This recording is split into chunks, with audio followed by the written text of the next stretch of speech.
The author of an article in a left leaning publication believes that the best way to fix the Section 8 program is to provide direct cash assistance to low income renters. I'm Tony, and this is Real Estate Investing and Landlord News. All right, so I have a doozy of an article for you today, and it's coming out of a very left leaning publication, so bear with me. I'm going to rip this thing apart because what they're saying in here, it really kind of defies common logic and common sense, okay? And what it has to do with is the Section 8 program. As everyone knows, a lot of landlords just don't want to take Section 8 vouchers. And so this author believes they came up with the perfect solution, basically paying direct cash assistance to the renters and then letting them, just use that money to pay their rent. Well, there's a lot of problems with that, and it goes beyond just real estate investing. It goes into issues of socialism and issues of, removing people's desire to actually want to work from them. So I'm going to really dive into this issue here. But before I get into the article, go ahead, hit the like and subscribe button. Maybe leave a comment down below and let me know what you think. Do you think it's a good idea to provide tenants with cash payments directly so they can pay their rent? I already said I don't, but what do you think, okay? Do you think this is a good or a bad idea? I'll probably throw a poll up there too so that you can vote, and I want to see what my audience says about this issue. So, this article comes from theatlantic.com, not a place I usually go to for articles. And it says, the simplest fix to America's rent problem. Let's see what it goes into. In an obscure but public meeting last week, local and federal housing officials discussed a controversial idea that could transform U.S. housing policy. What if the government gave money directly to renters, rather than relying on a complicated voucher system that drives both tenants and landlords up the wall? You've heard of universal basic income. What about universal basic rent? The status quo is not working particularly well. More than 500,000 Americans experienced homelessness on any given night. Housing stock is in too short supply, and rent and mortgage payments consistently rank among the heftiest bills families have to bear. For decades, most federal housing assistance has come in the form of a voucher program known as Section 8. But the program is cumbersome and bureaucratic. Landlords are often reluctant to jump through the government's regulatory hoops to get the money, so they opt out. Because of funding constraints, only a quarter of those eligible for vouchers even get one. And those lucky few often must scour dozens of ads before finding even one unit that might accept the subsidy. So let's dive into these first couple of paragraphs first, okay? The reason a lot of landlords don't want to take Section 8 is because of the bureaucracy. I've said it time and time and time again, okay? They put a lot of stipulations on landlords that they just don't want to deal with. Okay, I actually have Section 8 tenants in some of my units, okay? So don't think that I am 100% opposed to it, but you do have to know that there are more hoops to jump through than you are for market rate rentals, okay? When I rent to a regular person, I don't have to worry about, HUD inspections. I don't have to worry about filling out, extra paperwork. I don't have to worry about delays in getting the payments. I don't have to worry about possibly tenants only paying partial of the rent that they owe me and only getting the government portion because they just don't want to pay. I also usually get higher quality tenants when I'm not dealing with Section 8, but that's not to say all Section 8 tenants are bad. It just means that it is harder to find good Section 8 tenants when you are accepting them, okay? So I understand completely why there's a lot of landlords who do not want to take Section 8 tenants, refuse to take it. I've even heard in the case of New York State in particular that Section 8 doesn't even pay the market rent that you can get from any other tenant who wants to move into a property. So a lot of landlords have no incentive to take a lower payment to get this tenant into their property. So there's a lot of really good reasons why landlords aren't accepting it. But the thought of actually giving a tenant a direct cash payment, okay? Now, let's throw the biggest thing in there, okay?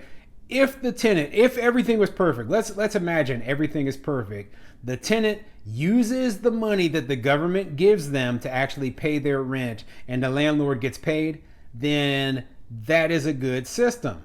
But this isn't a perfect world, okay? There's a reason why the government, has a voucher program in place in the first place, and that's because a lot of tenants would take the money and then they would not use it to actually rent the property, okay? They would take the money and they would spend it on other things. Or even if they're already in a place, they would spend that money and not ever give it to the landlord. So the landlord would just be out and they would still be out of housing. So there's a lot of reasons why they created this voucher system in the first place. They wanted to make sure that the tenant actually had a place to live and that the landlord was getting paid. And you can't do that when you have a direct cash payment to the tenant, okay? President Joe Biden promised during his campaign to make these vouchers available to all low-income families who qualify. And Congress is debating a measure as part of his economic package that would add roughly 750,000 more vouchers to the program. If it becomes law, the expansion would surely help some Americans find homes, but it wouldn't solve the underlying problem. Most landlords don't want to rent to voucher recipients. The coronavirus pandemic showed the viability of an alternative path, one that officials in Biden's administration now seem willing to at least discuss.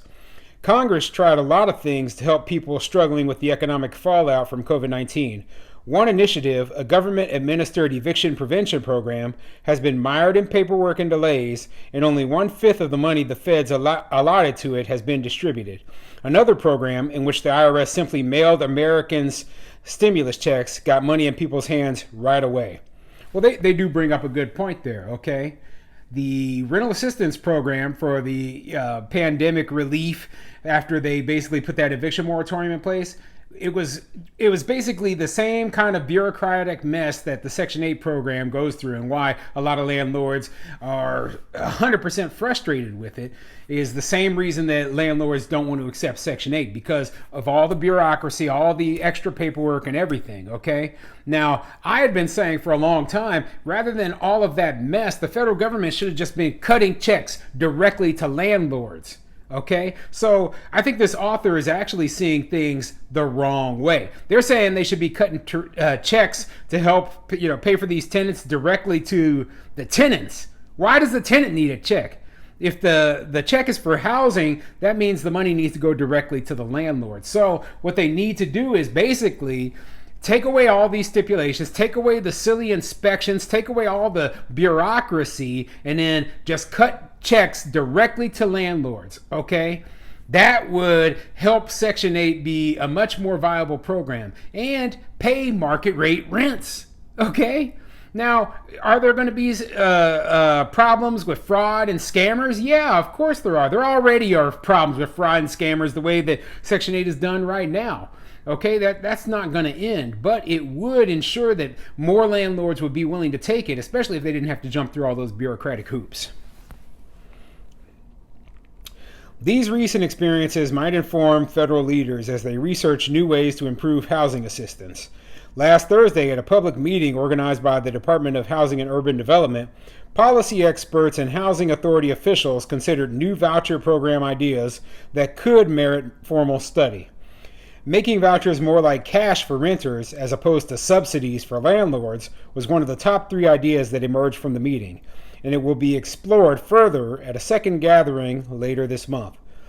The leading proposals would be tested under a HUD program known as Moving to Work, which has been around since 1996 but was expanded by Congress in 2016.